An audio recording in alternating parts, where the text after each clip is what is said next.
We're very pleased to have our guest speaker here today, Dr. Nomvuselelo Songelwa.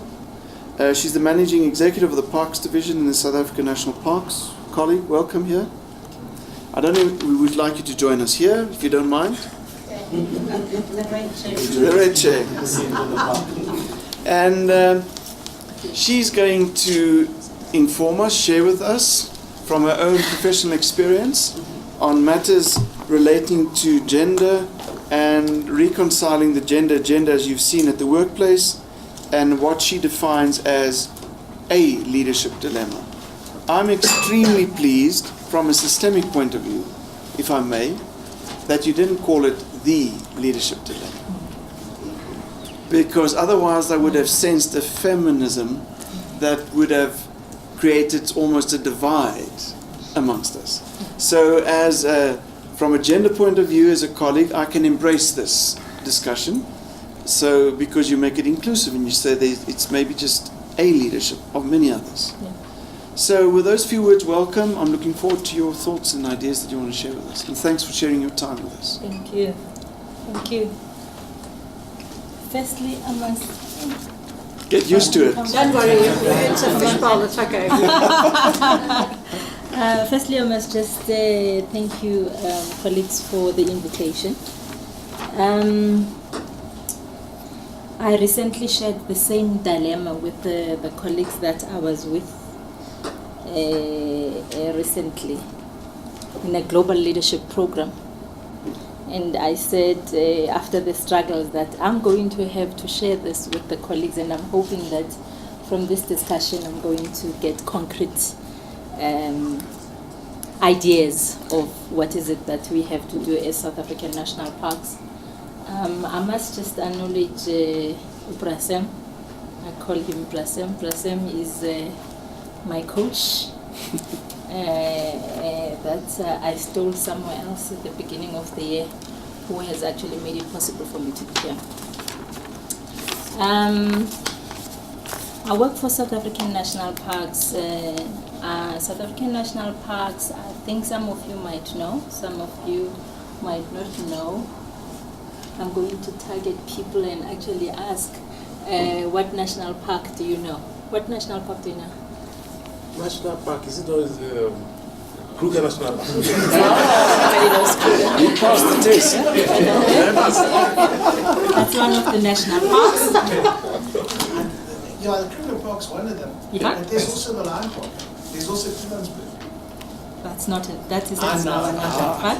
There's one in Wilderness. Tsitsikamma. Tsitsikamma. That's it. Okay. Yes, that's Ado Marakele. Oh wow. The West Coast. That's One in West KZN, Coast. Northern KZN. Temple Mountain. That's Table Mountain. That's it. That's all the national park system that South African National Parks is responsible. And my role is to look after the 21 national parks other than Kruger. So I do have a counterpart, which is a managing executive. Because Kruger, because of the scope, 2 million hectares, we actually make that administrative decision. Now, I think maybe for the purpose of this discussion is to really make the case for Kruger National Park where people are familiar what is happening. South African National Park's mandate is more on conservation. That's what is in the law. Conservation since 1926. And what has happened over the years was that the conservation practice had to transform to be more people-oriented.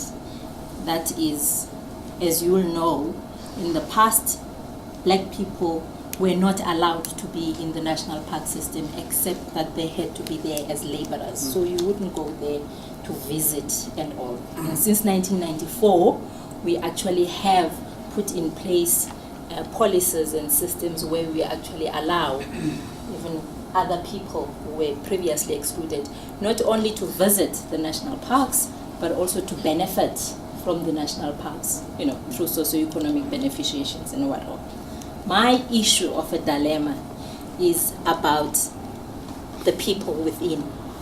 I started working for South African National Parks since 1996 at Golden Gate National Park, and I grew up professionally within the organization. Actually, I met this lady before then. I taught with her in University of the North in 1995 before I went there. So that's how long the journey we have traveled. In 1996, I was in Golden Gate. So we went through that transformation process, and I grew up. I was retrenched whilst I was waiting for Table Mountain, and I was recycled in 2005 as a regional manager. Now, if people know South African national parks, similar to all the other, public entities, maybe, or militaristic kind of organizations, they were more like had that patriarchal culture. People who used to work there, it's men, white men, and that was it. Rangers, it's men, people that have this physical strength to go and do law enforcement. If we just confine to Kruger National Park for the purpose of this discussion, and in that what is happening in all the other national parks, that structurally you have a park manager, then you have a hospitality manager, who's responsible for more the tourism aspect. Then you have the conservation aspect, which we call the core function of the organization, and then the other support function.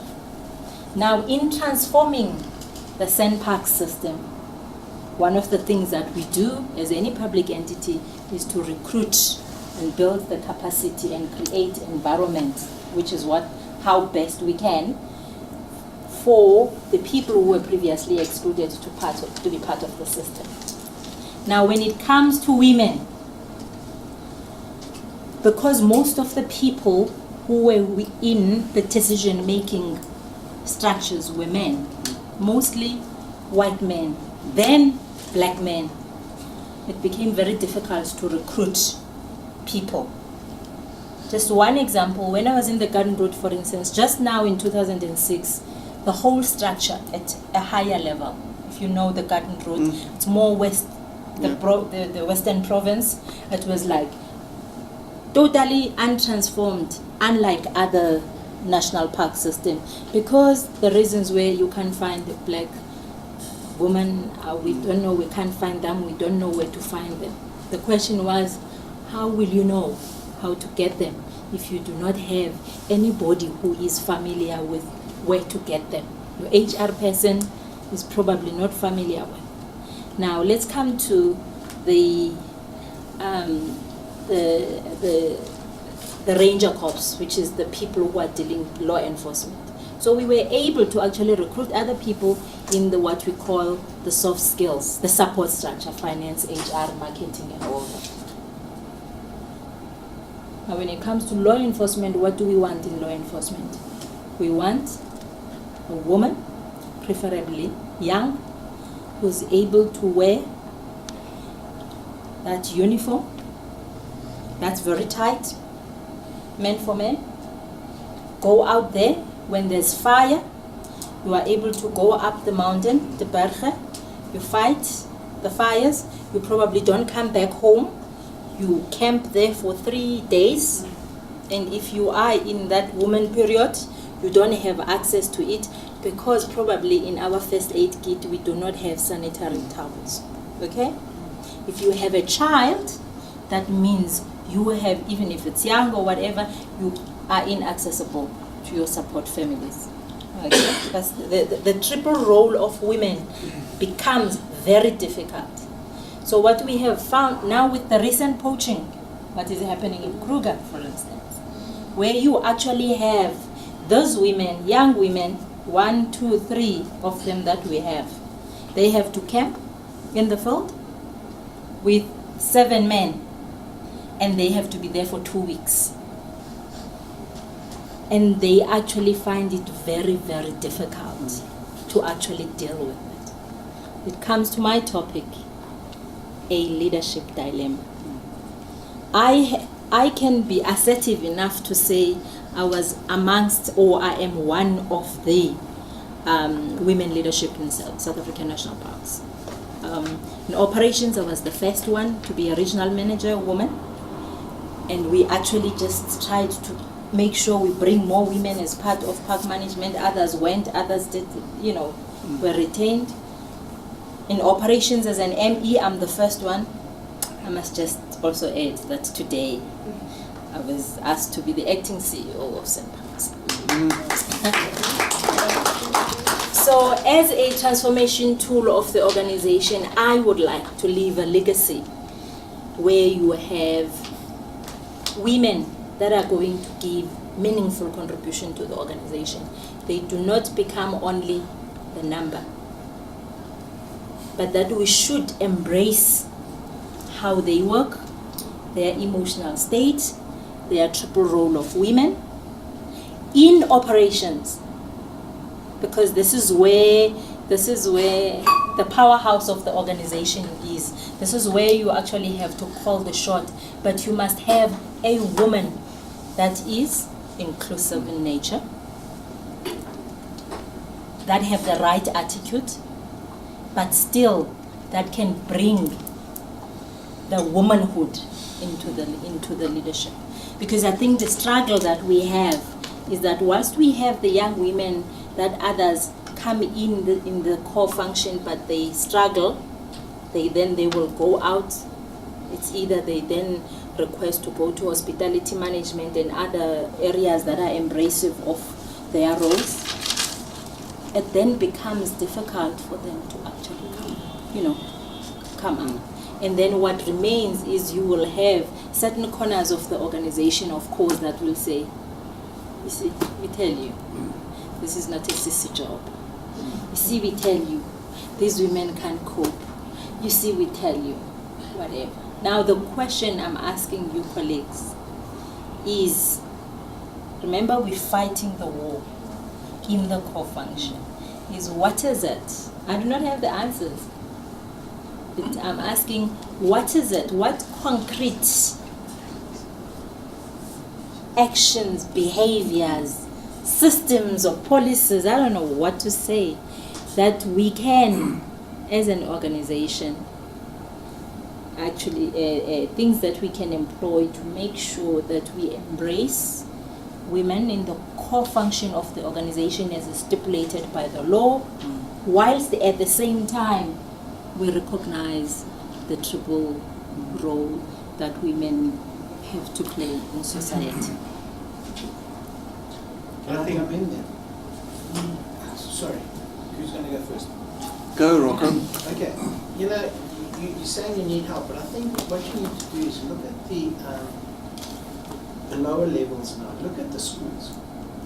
And then you need to target the schools, make them aware. Have an awareness campaign that you require females to join the pool. And start them at that level. I think if you offer them courses which they can actually do, they will do the same courses as the men, obviously, because it's 1-for-1. But I think if you actually get to a level, you can actually make them aware of what is required and what the benefits are from doing that particular type of job in the operations field. I think you can find people from school level, schoolgoers, starting to filter through to get into that position. It's going to be a long cycle, but Yes. I think you will get them coming in because, a job's a job. So if they have this opportunity, why not go for it? I want to make a comment. Aren't we potentially oversimplifying it? Because there's a reality currently out here in our social system that people need to survive. People need a job. They need to put bread and butter on the table. Yeah. And in my experience, more from a social science point of view as a psychologist, many a young woman would say to me, I'll take any job Yeah. because I must Yeah. survive. Yeah. And once they're in that job, That's they're the almost problem. trapped. Absolutely. Now, we could say, well, that's their problem. Well, it's not just their problem, it's Yeah. a social system problem. Because the system spoke to that child at school, and she realized, so I can at least do many jobs, but I can also do this one, so let me go into it. But once she's in it, she doesn't like the idea of being 2 weeks out in the veldt. So I think maybe if it's a leadership perspective, one should ask conceptually, how do we sketch the total system, Rocco, before we just recruit people? Yeah. I want to give another example. We have recruited young boys, again unfortunately boys, from rural areas to man our ships. You know what happened after they did the training? They said, we're not going to sea. We're not going to sea. There's no way. We're not going to sea. But we seamen. But we don't want to go to sea. We are totally devastated by the idea to go on that ship and sit on the ocean. We're not going to sea. Now I'm saying the leadership created that problem. Does it mean we shouldn't employ those boys? No, I think maybe, but maybe not. Because did we talk to them and did we really make an effort of understanding the total social impact of a boy who's terrified by water? But because there's a learnership, we put him on a ship, but on dry land. And the moment he had to go to sea, we created, now it's totally chaos for that young boy. There was another comment here. Lionel? I think the issue is getting back to how are you going to market your organization? Really? Marketing. The marketing part of it, I mean, from our experience, when one joins an organization, you don't really know until you know. Just give you a job spec, you tell this is the title. You only get to understand an organization when you're on the other side. Now, I think it's incumbent on your organization to sell your organization to these people. As the gentleman that said, at school level, and it doesn't stop there, because once the person gets it, you know, thinking about the nature of what you people do, there's a lot of coaching that's going to be needed, a lot of hand-holding. It's going to teach particularly the ladies how to overcome the glass ceiling. There's a glass ceiling that men sort of put them and to assist them with that part of the process. Lots of coaching. Because recruiting someone, you might have the will to do it. Once you get into that system, you're going to need a lot of support. Whether it be male or female, there's a lot of support for you to be able to survive. And it's going to be like telling the person the truth about the realities. Because one of the worst things is to bring a person in and they finally got to camp for 3-4 days and what happens. Okay. I'll get to you now. Henry? I must tell you, I'm one of your best customers. Of course. I knew I would find one. You've got a wild card. My account with your company probably exceeds 20k per year at least. And I must compliment you. It's one of the South African institutions that we're very proud of. Yeah. And, very well done. I must first of all tell you that I'm also the proud father of 2 daughters specifically. The one is a CA and the other one is a medical doctor. And I've got a lot of empathy with what you're talking about. And for me, you know, one of the things that we need to say to ourselves is that we're talking about people. I don't think we're talking about women. We don't think we're talking about men. We're talking about people. And in an organization like Eskom, different people find different comfort zones. You know, like we've got planners that plan the network. We've got guys which does construction, climb up, whatever. And you have women that likes climbing structures. We've got men that likes climbing structures. And so we do diverse. And we need to give all people an equal opportunity to do that. But it's also a fact that there are 15 men in the rugby team.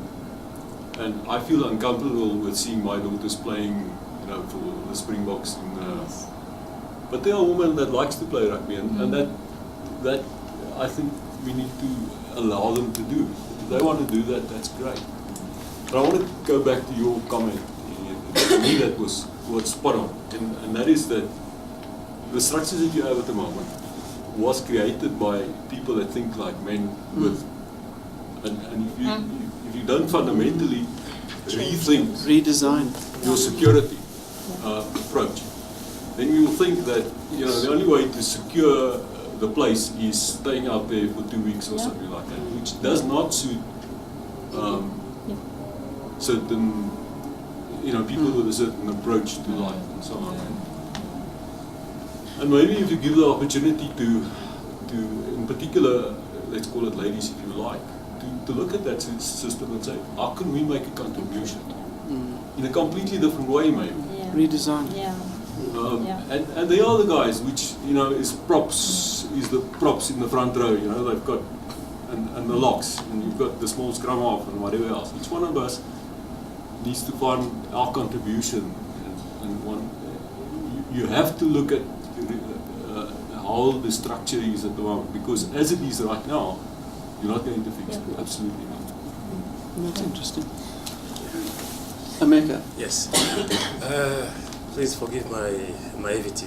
What is this three, whatever about women? What are they? These three roles of women in the. But the triple roles of women. Yeah. Okay, women are going to tell you what their triple roles are.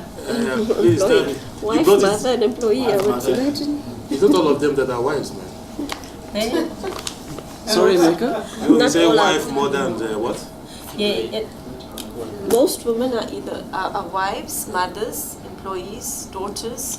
So there's more than 3 roles actually. Yeah, Primarily that will impact you at the job. As the different roles that you actually play as a woman. Multiple roles. These 3, you mentioned the 3. I want to hear from your perspective. Yeah, these 3, what are they? Okay, the triple role, simplified, is I am a mother. Okay. I am a worker. Okay. And I am I'm a partner. And those are they are 3. That's the triple roles now that we know historically. Okay. And as the world evolves, the women play different roles. But those are the 3 fundamental Okay, ones. but let me ask my question, or my comment, at least. What you have just said right now is something we also see in construction.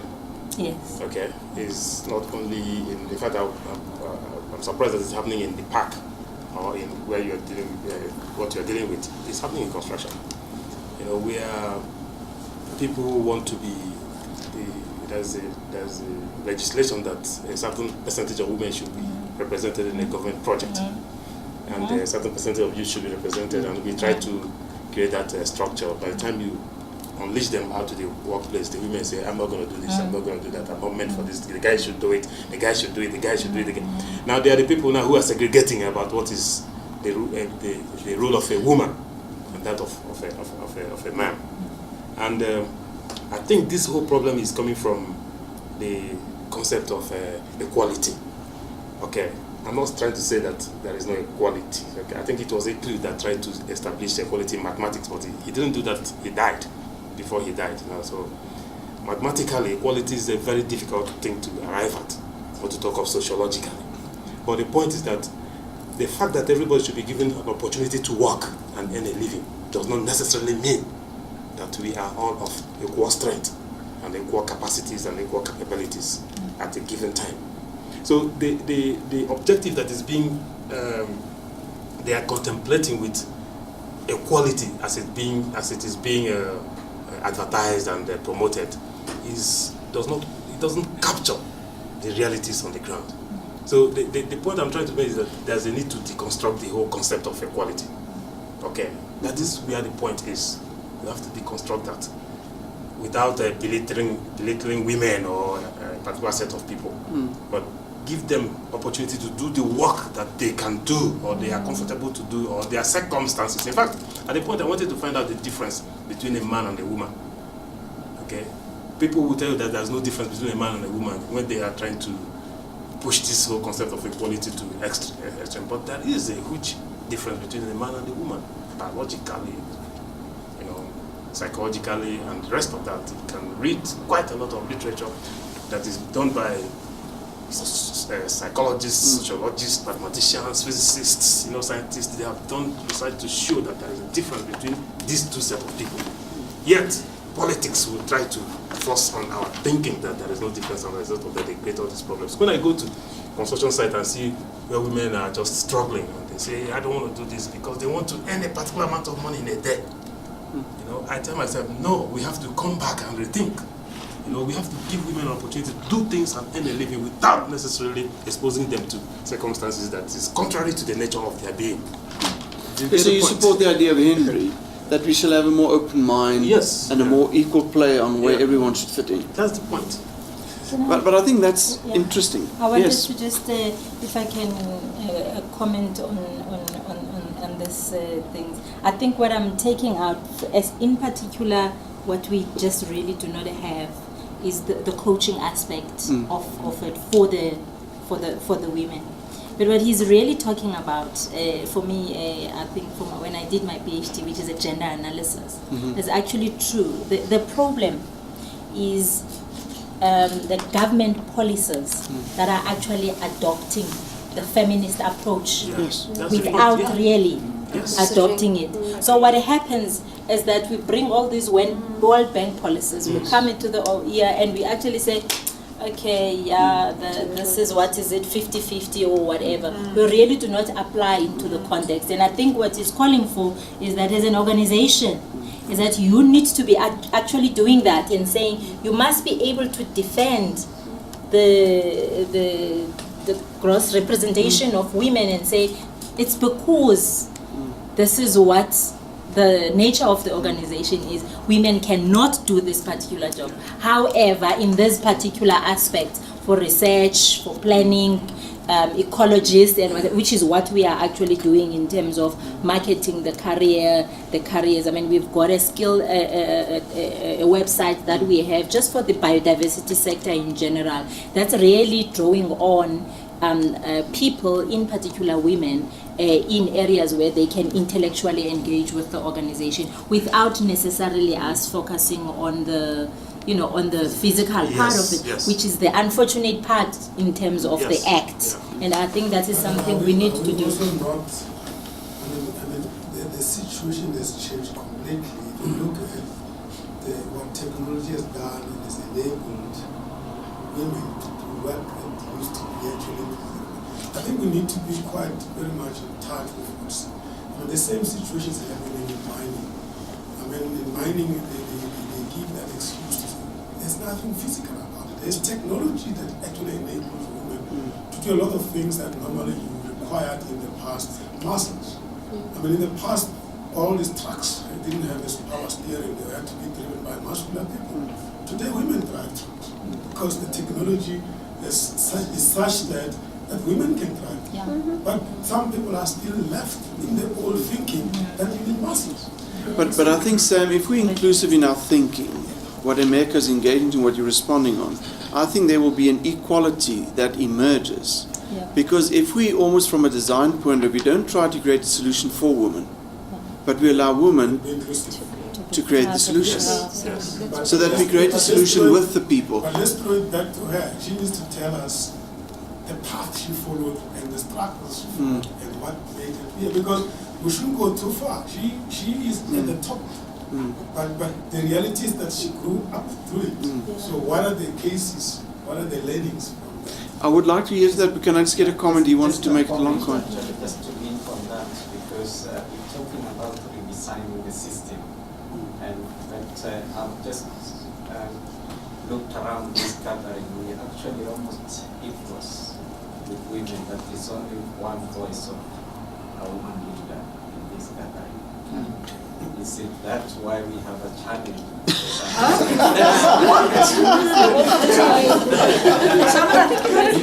This discussion is talking about the leadership. Sam, please repeat that you are doing that. The other voices of the women. Do you want to make a comment Yes, before I she? want to Okay, make a comment. I come from a nursing world, so my problem is opposite. It's female dominated and very much less men, and to try and incorporate, you have a similar issue.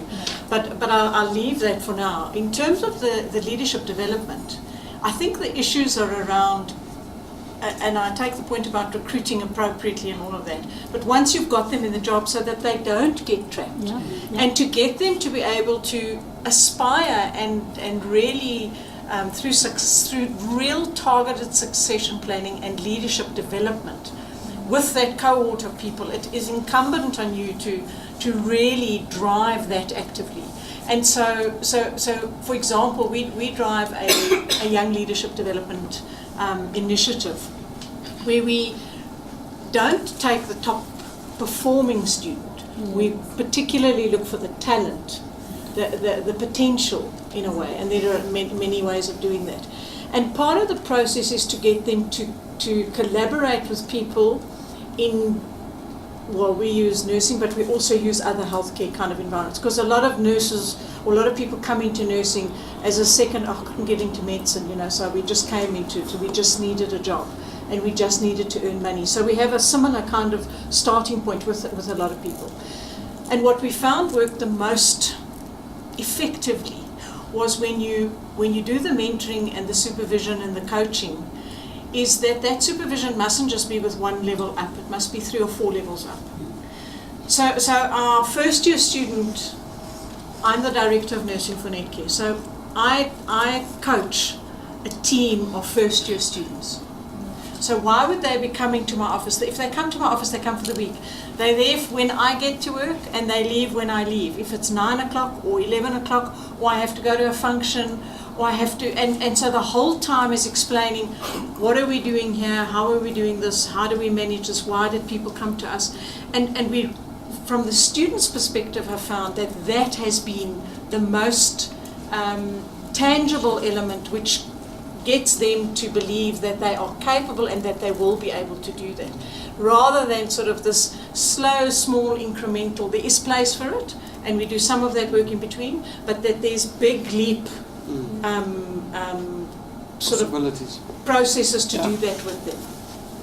And then not necessarily just with women. So they may come to me, but they may also see, I don't know, our marketing director who's a man.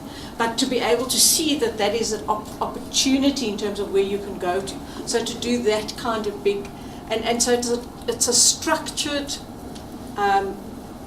program that you have to be able to implement. It's not a training program. There's no exam. They can't fail it. So you take that element away. And then what we've also found has worked quite well, we've been able to link with a group in the UK who have got a similar kind of model. And so those students collaborate, Skype, and it's incredible how impressionable they are as first years, or at first year, and whether they're a student or first year when they're in the work environment, it makes a phenomenal difference. But we took a strategic leadership decision. Pardon? We took a strategic leadership decision. Yes, no, absolutely. No, absolutely. Okay. If I were to give an example of... Okay, let's take 2 comments and then I want you to share. If I were to give you an example of a company that South African breweries I joined many years, quick example. It was at a time when they said that the company took a decision they want people of color into management, black, white, ladies, whatever. But without an intervention of coaching and mentoring and stuff like that. In some breweries it failed because they pushed the people into the system and no mentor, people disappeared. I was one of the fortunate ones that had a good mentor, and that mentorship program made me survive 3 rugged years and turn me into a manager and a leader. It was just that mentor. Other stuff is just by the by. They taught me the culture of the company. It was someone I could go to and say, you know what, I'm having a problem there because these guys are saying that engineering is not for black people. They can't think in 3 dimensions. It was all those comments because it was a very male-dominated environment. So even if a white lady came in, they were treated the same. Can't think in 3 dimensions, those kind of comments. And that person helped me through that process of acceptance and dealing with those kind of things that are not written. I call it the sort of the glass ceiling issues. Help me deal with that. And until you have a process like that, good mentorship. Okay. So it confirms the same idea. Rocco? Okay, I just want to bring something to the fore. Look at the defense forces in the world, the international defense forces. You've got women, ladies that are integrated into the defense force. And they're doing a lot of good work. As a matter of fact, I read an article last week where a Saudi Arabian woman is actually a fighter pilot who's actually been bombing ISIS points, ISIS installation points. And it's on Facebook. And she's a lady bombing the terrorists. If she can do it, a lot of others can do it, because you become passionate for it. You've got to have the passion to do what you want to do. Portia? I'm going to give you another example. I'm going to use football, for example. Let's say that football while back was just a men's sport.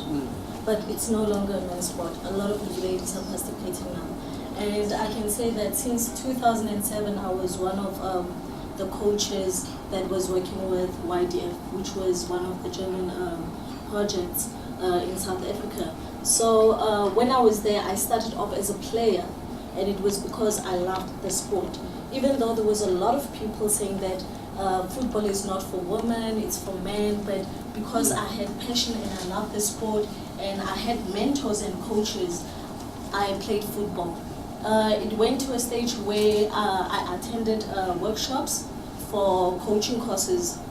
I attended the coaching courses, and through those coaching courses, I became an instructor. So from 2010, I've been facilitating workshops, and I can say that I've coached plus minus 200 coaches, and both male and female. And let's say, I can also say that they would say that women could not coach or could not be instructors.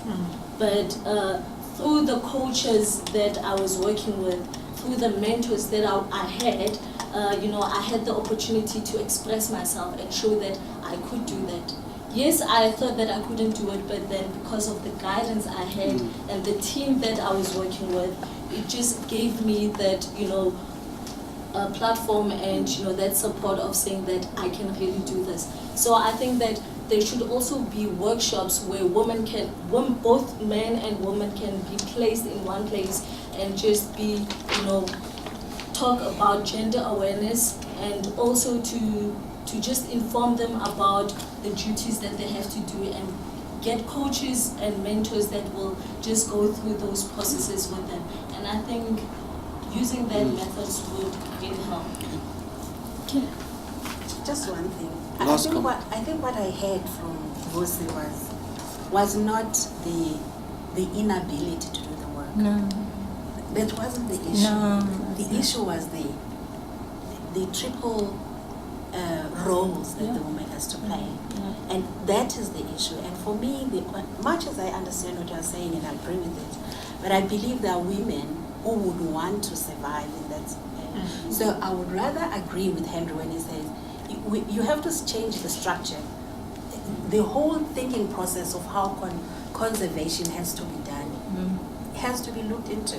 I said to Vusi over the weekend, you seem to be defining conservation in a narrow sense, because I was also thinking, as Henry said, there are many ways of doing conservation. But in addition to that, even that spending time in the field, it could be tailor-made to make a woman be able to do it and still play her role as a woman. I want to touch on to that, and then we give you the last 10 minutes. Da Vinci has got a process which we refer to as design thinking. And I almost want to capture what you are referring to. We work with a process where you work with the as-is reality and as it should be reality. Now, I wonder, Sam, what will happen if in the as-is reality we had a team at national parks, and we said, select 5 people in that team, as is. And you will probably say there will be 3 men and 2 women, and they're one group. And they are required to define the as-is reality, as they see the world. But then you juxtaposition that with 2 other teams, a pure male team and a pure female team.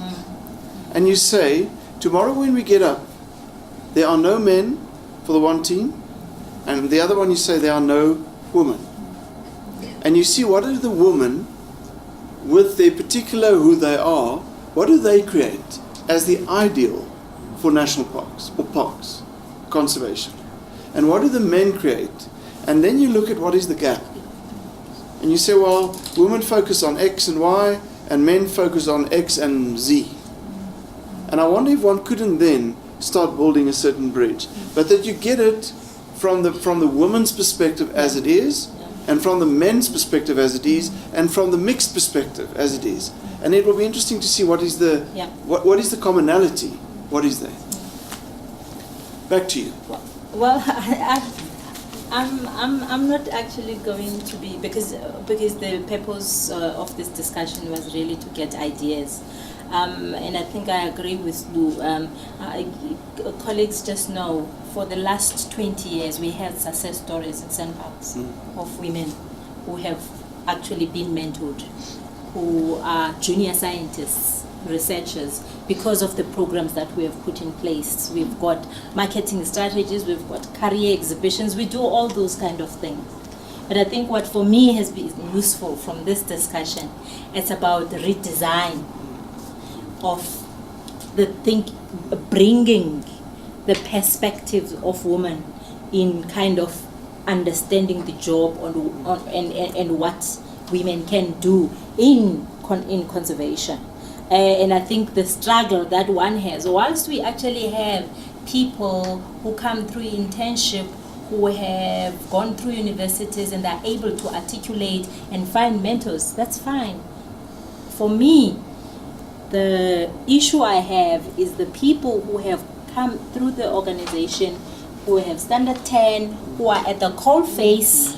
Yeah. You know, the other women that come in, young women that come through the programs, they are able, we've got this program, they've got access to internet and whatever, and they are able to talk to people. But those ones that are in Richtersveld, that are in Kruger and whatever, they don't have access to Mvusi. They don't have access to other people. We have similar thinking. They still have those people. How do we create a program that is going to measure the people that are on the ground to ensure that those ones actually benefit? And I think this is really, for me, what is missing, and it really needs some person like me, if I have the funding, you know, not really the funding, but really have the kind of support to create that dialogue and engagement for the organization to be able to take the leap and understand women beyond the equality kind of thing. It's not really about the equality, it's about what women bring into the organization, and we must use the skills, the competences, and the intellect or the abilities that women bring appropriately to benefit the organization. I'm just at this point in time even so worried with the gross representation. If we could have that exercise, people might say, no, do they really add value if you have 3%, less than 3% of women at that call face? They'll say probably would be better without them because we have to carry them around. I'm being silly. But what I'm saying is that you will find those superficial kind of responses, especially at that level. But probably when you are engaging at a higher level, you know, you would find a different perspective of women. But I think really what we need to do is to have more people outside. When you're talking about, we're not within the organization only, being able to tap outside the organization and look at creative programs that are going to... And talk to people at source. If it's about women, talk to women. Okay, this is something that I didn't actually mention. 4 years ago, we established something what is called Women in Conservation, which I was spearheading, trying to do something like this. But obviously, the organization is... You cannot do this alone. But I think for me now, I'm in a position where I will be able to actually impact nationally, and that is why I am really looking for that kind of those ideas. I want to add something. I don't know if you've looked at Songelwa Lodge. Songelwa Lodge is in the Brits area. They run a conservation school.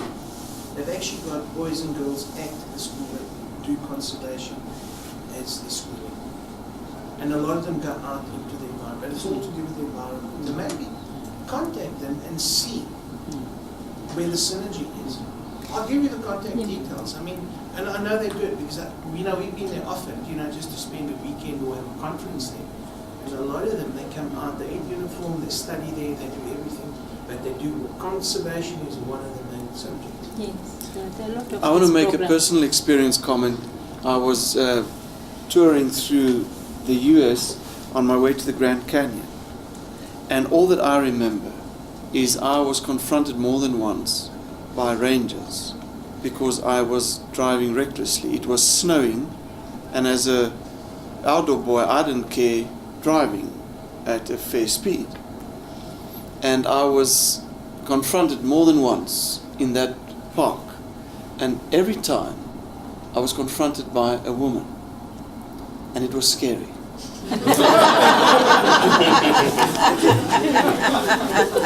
I I won't go into the details. Because they are more careful. I won't go into the details, but it was scary. They are more careful. Kusi, thank you very much for sharing your ideas. I hope we can continue the discussion. And even from a Da Vinci point, as Sam would know, we are really interested in contributing to a society that really equates all the energies and make it work, so that people talk for themselves. And I think the voice of woman, let the woman speak. Yes. Let the woman speak. That's what I want to say. Yeah. Thank Thank you so very much. Alex. Let's go out and have some drinks. But thank you for being here, and see you next month again. Thank And you. good luck with Thank your you for study, the and please keep us invitation. posted. Thank you. Good. Thanks.